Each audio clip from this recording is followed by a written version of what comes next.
Boa tarde. Aqui estou novamente nesse complemento do vídeo que eu fiz ontem, porque deu problema no celular. Então, meu pensamento foi interrompido. Então, aqui estou de volta novamente para rapidamente procurar completar o meu pensamento, aquilo que eu estava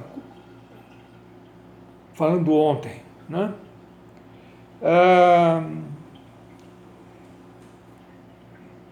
A situação está muito complicada. Agora mesmo, ou melhor dizendo, já de manhã cedo, eu ouvi na Band News, né, comentários a respeito da situação política atual e inclusive, ouvi a opinião do Carlos Andreasa, neto do Mário Andreasa, que foi ministro de transportes, dos transportes à época da ditadura, né? Inclusive, foi ele que idealizou a construção da ponte Rio-Niterói, né? Para quem não conhece, que está lá, não é? Firme e forte, né? E eu ouvi a opinião dele. E eu concordo plenamente. E agora há pouco, comecei a ouvir as notícias na Globo News, não é? E realmente o momento que nós estamos atravessando é um momento muito complicado. E vendo as notícias no UOL, no Google, não é? Existe uma perspectiva de uma guerra civil. Então, aquilo que no início do mandato do Bolsonaro dizia, que ele queria que a população se armasse para combater a violência, né, para combater a bandidagem, para ajudar. Hoje, a coisa é diferente. E eu estava ouvindo, inclusive, no noticiário, que o comportamento é mais ou menos semelhante com a do Mussolini. Fascista. O Mussolini, que pregava que o povo, né, tinha que estar armado para combater opositores, coisa que valha.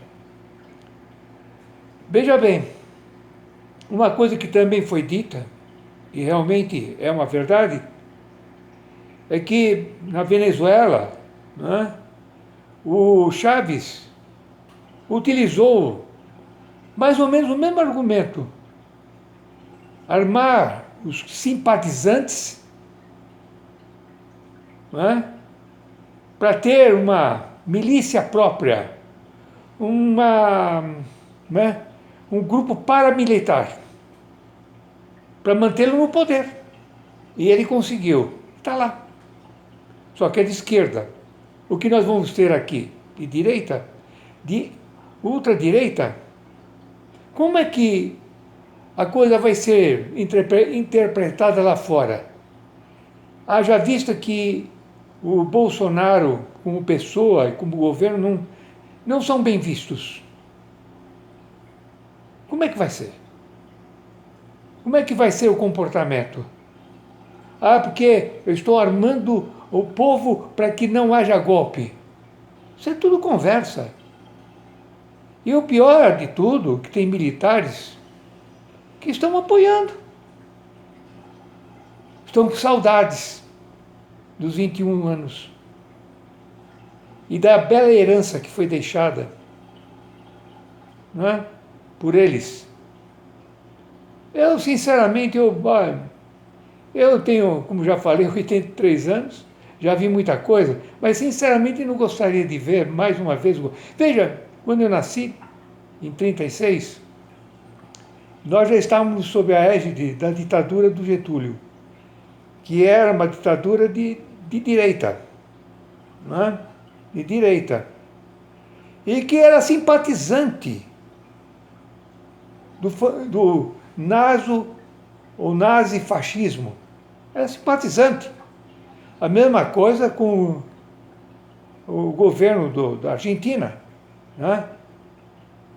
Que também era simpatizante. E veja bem, os Estados Unidos praticamente impôs que o Brasil entrasse em guerra a favor das tropas aliadas e até ameaçou de invasão. Ameaçou de invasão, se por acaso o Brasil aderisse ao nazifascismo. Entende? E aí, então, logicamente, o Getúlio Vargas fez uma opção, né? Então, ele, de uma certa forma, participou, inclusive, com o envio de tropas para combater isso já quase no final da Segunda Grande Guerra. O momento é perigoso, sabe? Nós precisa ter cautela, porque não cabe, sabe, num Estado democrático, uma intervenção de extrema-direita, não é? Para colocar um presidente, né, que vai ficar, sabe lá quanto tempo, posteriormente, e sabe lá o que virá. Agora mesmo estava ouvindo o Gabeira, que foi deputado, falar, né, que e se por acaso ele não for reeleito, o que ele vai poder fazer? O que ele vai fazer? Se ele já está fazendo isto, o que ele vai fazer? Se por acaso, ele já inclusive falou que as eleições dele foram fraudadas, que ele deveria ter sido eleito, que ele era para ter sido eleito no primeiro turno, só que ele não apresentou nenhuma prova de fraude.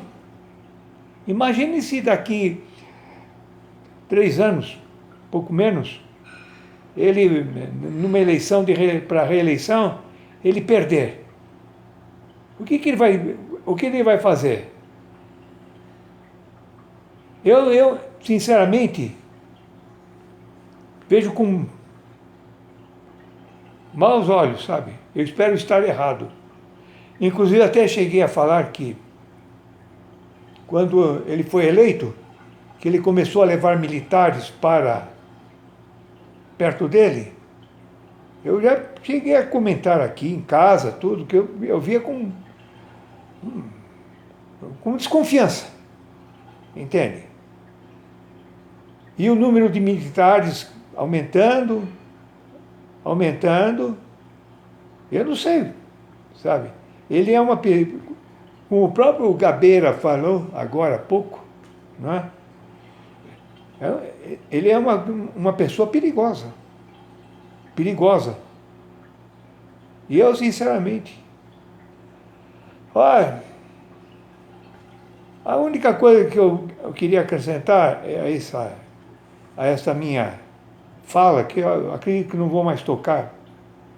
Eu acho que a coisa vai ter que, como se diz assim na gíria, rolar. Vai rolando. O que eu queria dizer é o seguinte: naquela famosa reunião do dia 22 do mês passado, na fala do ministro da Saúde, da Educação, eu ouvi dele um verdadeiro absurdo, que aqui não deveria haver culturas, só uma, a brasileira, que fosse de negros, japoneses, enfim, ele até citou brancos e tudo mais. Eu vou lhe dizer, eu não sei, parece que ele não estudou história. Interessante que no passado eu cheguei a ter professor de história que era economista.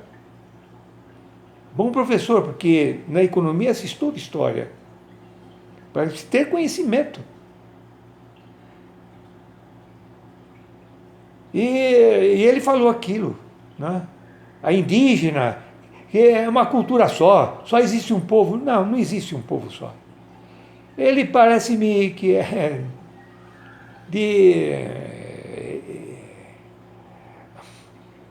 é judeu, né? Judeu. E agora imagine se amanhã ou depois o governo brasileiro chegasse e dissesse: olha, aqui no país não haverá, tirando a religião, as igrejas católicas, né? As casas evangélicas, não vai ser permitido mais nenhuma religião. E as sinagogas devem ser fechadas, como também as casas de oração árabes, enfim. Né? Enfim. Né? O que será que ele iria gostar? Eu não sei se ele frequenta uma sinagoga. Né? Sendo judeu, deve frequentar. Né?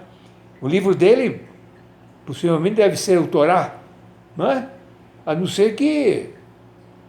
Veja bem, no passado, na Idade Média, em Portugal,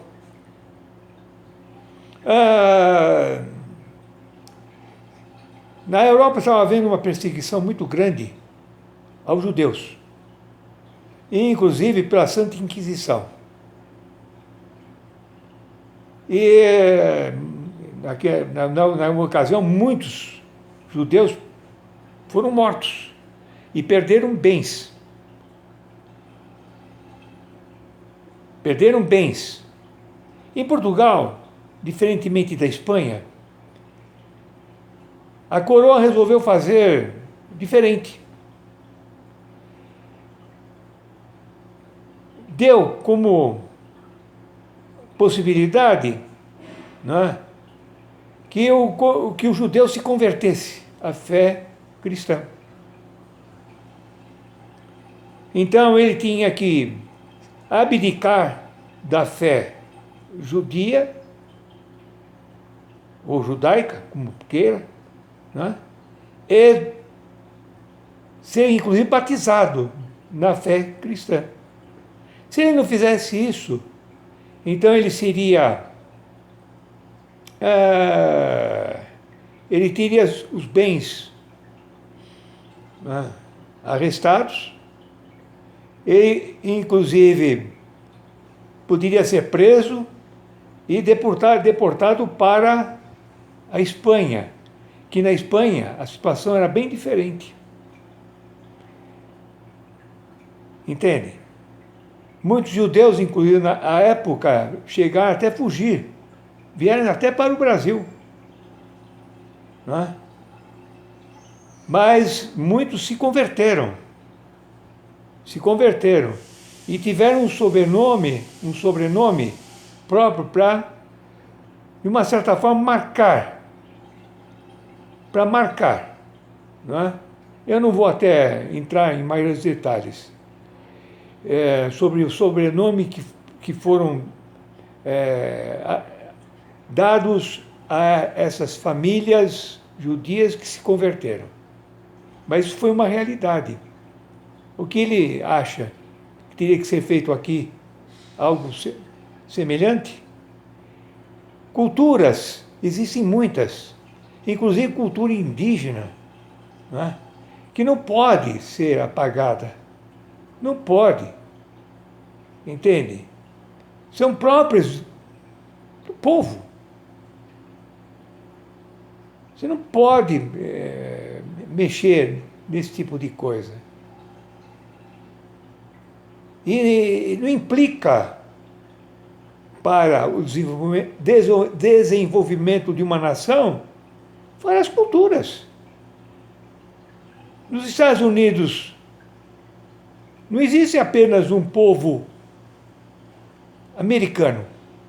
Não existe. Existe os descendentes indígenas, né? Existem europeus que para lá foram, né? Tem muito italiano,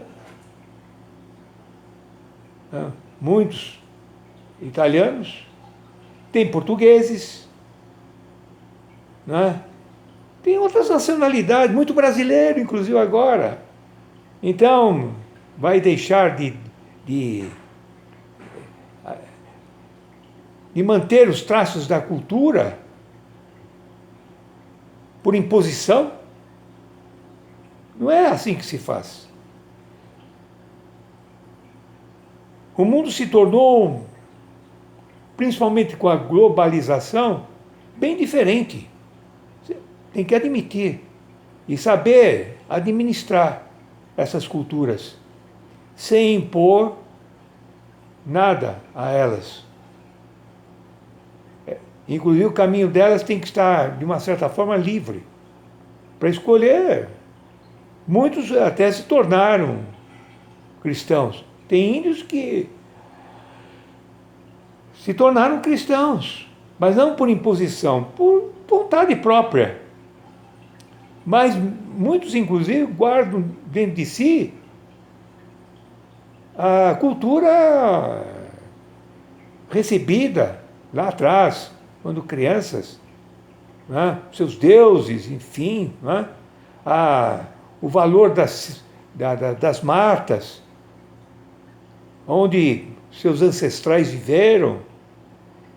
São essas coisas, sabe, que não pode ser mexida. Sabe?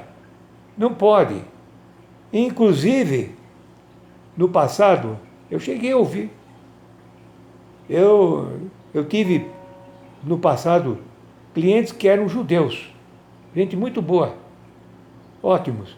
Mas eles, quando eles se designavam, eu sou judeu brasileiro. Primeiro judeu, depois brasileiro. Eu não achava muito certo. Mas era a forma deles. Não é? Eu sou descendente de duas raças, portuguesa e italiana. Eu nunca ouvi na casa de meus avós, ou meus tios, ou coisa que vale, eu sou português brasileiro. Eu sou italiano brasileiro. Não. Eu sou português descendente de... Eu sou brasileiro descendente de português. Eu sou português, eu sou brasileiro descendente de italiano. Agora, assim. Agora, sem desmérito. Como eu falei, eu tive clientes no passado, inclusive árabes. Eu nunca ouvi esse tipo de expressão, mas eu cheguei a ouvir a expressão judeu, brasileiro, e isso não quer dizer que eu tenha visto como um desmérito. E assim vai. Mas eu acho que já falei demais, sabe? Eu acho que o momento atual é delicado e precisamos ficar atentos. Veja bem, para encerrar, aquilo que devia ter sido discutido, mas discutido mesmo naquela reunião, foi pouco discutido. Ontem, na entrevista dada à noite pelo ex-ministro da Saúde, o Nelson, né? na Globo News, ele, no transcorrer, eu fiquei sabendo que se falou sobre o problema do coronavírus por cerca de 19 minutos. Eu não vi tudo isso aí. Eu vi muito pouco.